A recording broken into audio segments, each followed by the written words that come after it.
In this video, we will be learning how to cut and sew a 720-degree peplum, a 720-degree flay, just like you are seeing in this video.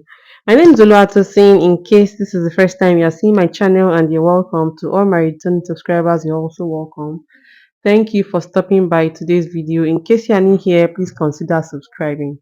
Now, I used this peplum at the back of a top. In my case, it is not going round the whole of the waist. It's just at the back of this top, as you can see. And in this video, I'll be teaching you how I was able to cut and sew this 720-degree flay. And in my case, mine has a little bit of pleat because I want it to be like that. To successfully cut this kind of flay, you have to do some calculations. But before then, you have to know the measurement of where this flay is entering. It can enter waist, you can use it as sleeve, wherever is entering, you have to know that measurement. In my case, I measured mine, and what I have here, I'm measuring together, although this is the back of the top, I'm measuring the two back panels together as one. So what I have here is 18. Now, a 720-degree flay, you have to cut two 360-degree flays and join them together. So that's why I'll be dividing the 18 by 2. Not because my back panel is splitted into two. No, it's because I'm cutting two flays to join together.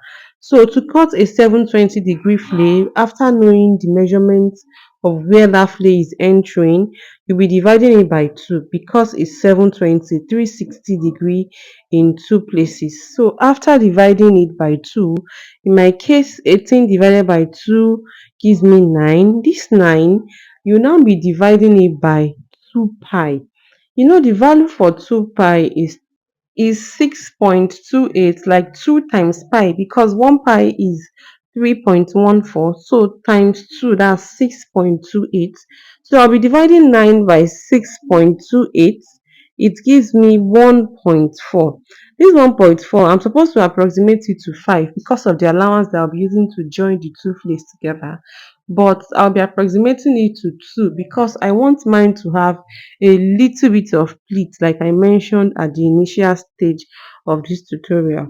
So I now know that the circumference of my peplum will be 2. For the length, our top length is 25, our half length is 15.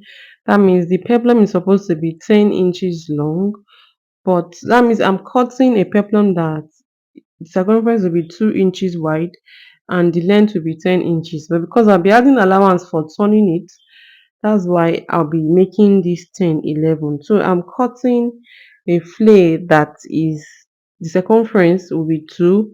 I'll be measuring 2 on the circumference, and the length of the flay will be 11. Now, to know the exact quantity of fabric I will fold, so that I will not be folding, unfolding, folding, and unfolding, that length you are cutting, just add 2 inches to it.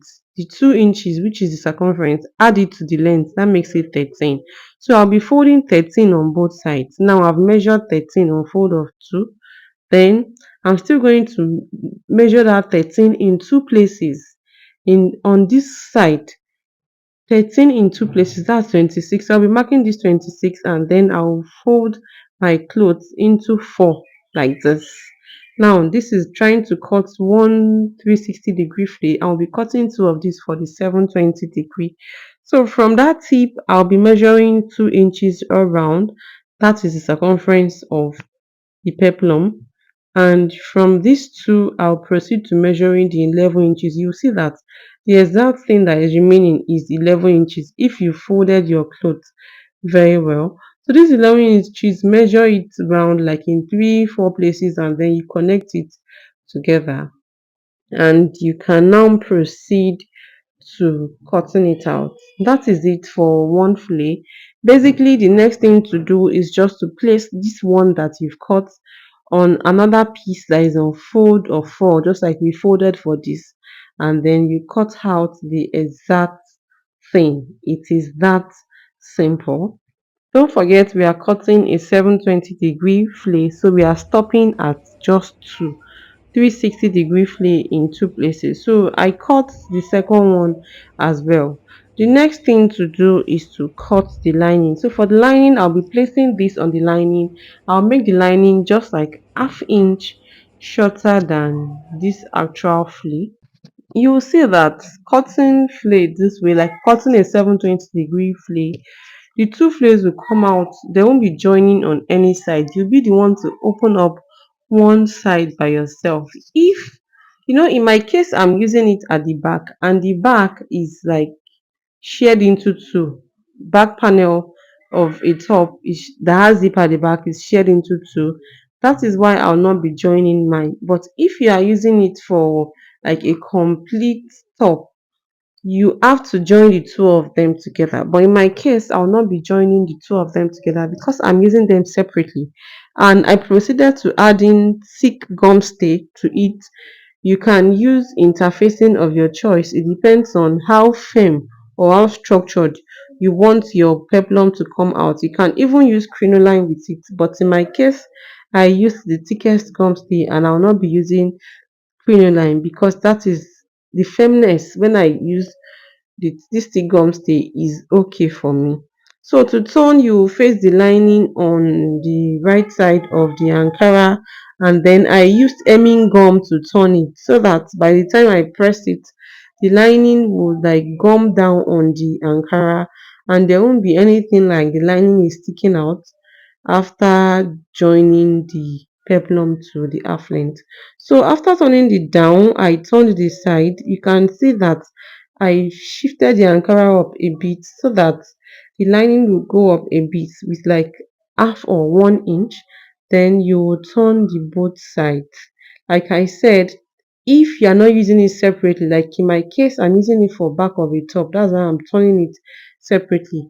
If you're not using it separately, you will join the two flares together first, and then you will join them together straight. It will be one.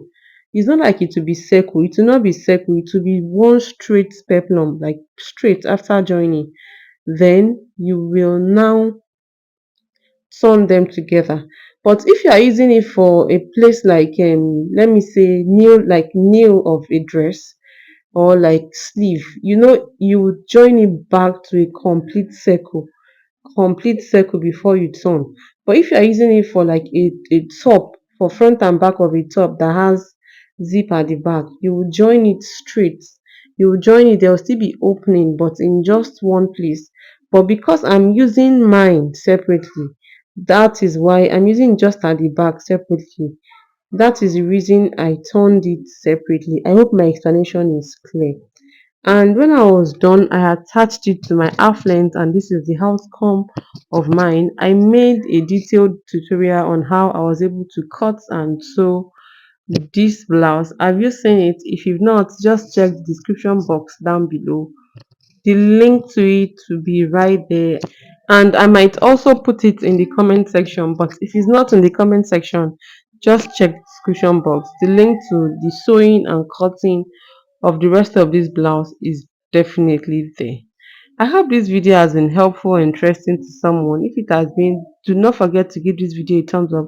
Please give my video a thumbs up so that YouTube will suggest this video to the right audience. And by so doing, you are doing me a huge favor that you don't even know it.